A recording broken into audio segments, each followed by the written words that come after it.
first initial sort of scripting for Pimped actually started about 5 years ago. And the way that came about was that David, the director and co-writer, he had the idea for the script, and he wanted to find a female co-writer because it is a female protagonist, and he wanted a writer who is not kind of frightened to go to dark places. So fortuitously, we kind of managed to connect. So we'd never actually met. It was a recommendation from another screenwriter friend I have who knows David, and then we live in different cities. So David initiated contact, and he approached me with the idea. He didn't tell me what the whole idea was to begin with. He just said, "Would you be interested?" And I said, "Of course. It's I'm very interested." So we kind of did a bit of an exchange of emails where I sent samples of my work, and then he read the samples and he went, "Okay, here's the idea," and sent me an outline, and I went, "Yep, okay, I can work on that for sure." And so we had a kind of starting point which we agreed on together, and a lot of the development of those ideas happened through Skype meetings, through just emailing material, written material, phone calls, and having the setup of the plot open to what if. So what if this female protagonist is not who the bad guys are expecting? And so it went from there. We researched a lot. We made sure we were kind of in the same playground to begin with, to bounce around ideas. So we read a lot of the same kind of material and books. So like John Ronson's The Psychopath Test had just been released not that long before that. So we kind of both took the psychopath test, and I don't know if that's a good thing or not, but yeah, it made enough sense that we thought we can get inside the mind and minds of psychopaths, and went quite deep into the psychology of the characters, and so it was a really character-driven development in terms of the storyline and structure.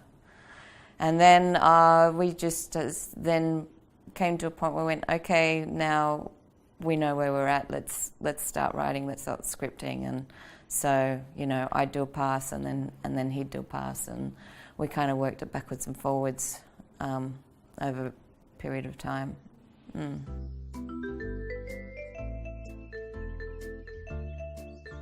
It was intended that way. I think the main shifts came with the first drafts.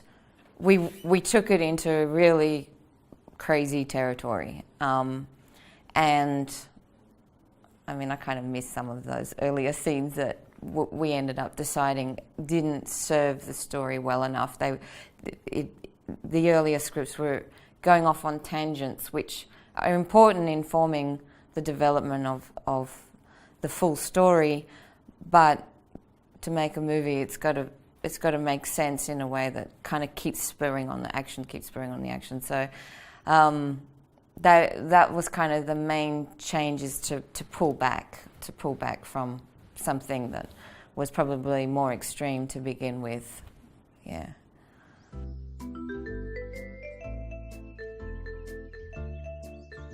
I think it's.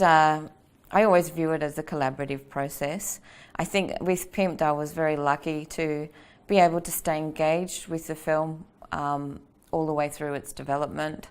And when Benedict Samuels became attached to the project, we had a workshopping session with other actors as well to just really hear an actor's read-through of the script and even playing around with some of the scenes, which was really helpful in getting to a final draft process. And that was much later in the piece. That was it was probably about 9 months before the shoot. And then from there, I went on to the shoot for 2 days. So because we're in different cities, it was shot in Sydney and I'm in Melbourne. So I went up for 2 days of the shoot, just really because it was so exciting, and David was really, come and be part of it. So he's a very inclusive director, and it was the first film for so many of us on the project. His first feature, a lot of the crew as well, their first feature. So I was part of that journey, probably in a more inclusive way than a writer usually is. Yeah.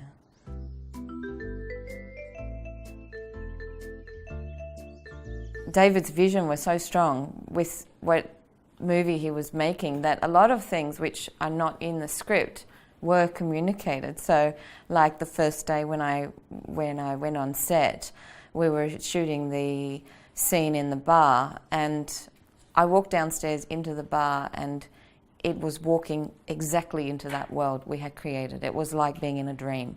To the finest detail, the glasses were exactly how I'd imagined the glasses would be. And of course that kind of detail isn't in the set. And I said to the art director, how did you know that these would be the glasses? And she's like, well, this is just the ones we use, but it's because everyone was really tapping into the same vision that was really steered by David throughout the whole process. And his visual style is very beautiful. I find it very beautiful.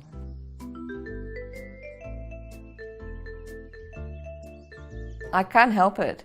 Yeah, I have to. I love the genre, but then I'm versatile as well. So I'm working on other projects that are not horror genre, and I've even worked on some comedy projects and whatever is kind of commissions I get. I'm not going to be picky and say, oh, I'll only work one way. But when it comes to my own material, if I'm writing a spec script, it's going to be a horror or thriller, somewhere in that dark domain. Yeah.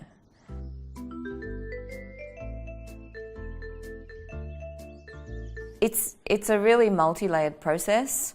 So with Pimped in particular, because that was the collaboration with another screenwriter, it's a different process to if I'm writing a script on my own. But some things are always the same in terms of setting rules for the reality of the project. And this kind of elaborates a little bit on what I was saying earlier about the initial drafts had a lot of material that we ended up not using, saying, coming to an agreement of actually, does that enhance, is that actually how it could happen? Like you go from the what if and then to the what would, and narrowing that field down. In terms of each scene, for me the process is always to try and experience it not just within the moment, but within the whole reality of the structure of the whole film. So that something is happening in one moment, but that moment belongs within a series of other moments, and it's not the only possibility for that moment. So if it's not working, I always know it's all right. You can change one moment within a film and replace it with another moment, and they're endless moments that can work and also not work. And if there's a part of the script development that just really feels like it is flat in this section or something like that, I'll just rework it, retry other things. And sometimes, of course, that means that if you do change this moment here, then later on that will affect something else. So you have to have the global vision while you're still working on the minutiae of the moments within it. So I really live the film when I'm writing it. I enter that world, and sometimes it's quite hard to kind of come back to reality out of that, and go about normal life when you've been really intensely focused on writing for several hours or however long, and then switch from that to got to pick the kids up from school. And then you bump into, you know, another parent and they're like, oh, are you all right? It's like, yeah, I'm fine, but I'm just not, to then come back into this pulling back from the ether of creativity, sometimes there's a bit of a, it's not always a quick change. It depends on how deeply immersed you become. And some days it is just purely objective kind of examination of what works, what doesn't work, and other times it's just complete immersion and identifying deeply with the characters.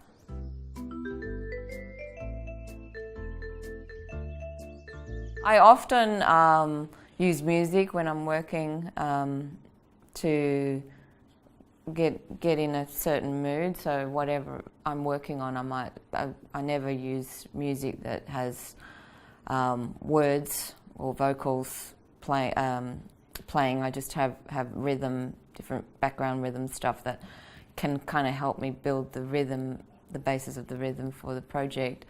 And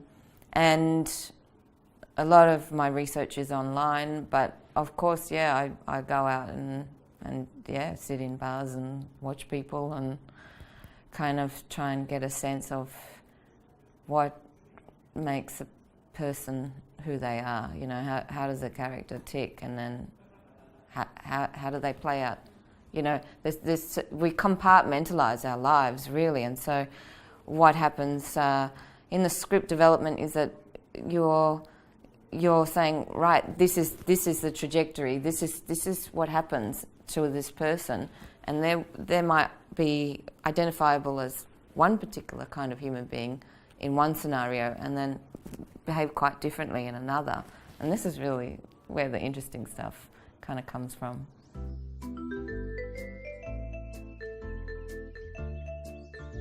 Hardline's been fantastic, yeah. And meeting all the other delegates, the other filmmakers, and I've just seen some really top quality films while I've been here.